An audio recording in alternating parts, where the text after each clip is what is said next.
ආයිබෝවයා ක්වේට්. ඉතින් ඔන්න කාලයකට පස්සේ අති දැවැන්ත ප්‍රසංගයක් අරගෙන ඩිලාවිස් සීදු බ්‍රේව් ක්වේට් රාජ්‍යයට එනවා පෙබරවාරි 13 වෙනිදා. මචං, hello මචං අමියා, thank you. ඉතින් මචං අමියා සහ ලෝටස් ඉවෙන්ට් මැනේජ්මන්ට් කරන දැවැන්ත ප්‍රසංගයක් තමයි පෙබරවාරි 13 වෙනිදා තියෙන්නේ. ඉතින් ස්ථානය තමයි ශ්වෙක් ක්වීන් පික් කන්වෙන්ෂන් සෙන්ටර්. ඉතින් මේ පරිශ්‍රය තමයි මේ දැවැන්තම ප්‍රසංගය පැවැත්වෙන වෙලාව තමයි පස්වර 6 ඉඳගෙන රාත්‍රී වෙනකම්ම මේ දැවැන්ත සුන්දර ප්‍රසංගය තියෙනවා. ඉතින් ලංකාවේ ඔයගොල්ලෝ ආදරය කරන දැවැන්තම කලාකරුවන් පිරිසක් එනවා මේ ලස්සන ප්‍රසංගයට ගීතවත් වෙන්න.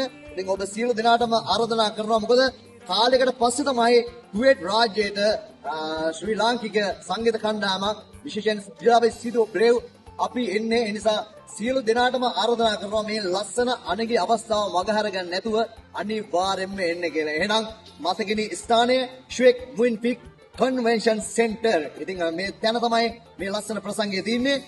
සවස් 6 ඉඳලා රාත්‍රී වෙනකම්ම මේ දැවැන්ත ප්‍රසංගය තියෙනවා. එහෙනම් පෙබරවාරි 13 වෙනිදා මතක තියාගන්න මේ දවස. thank you මචං අමියා.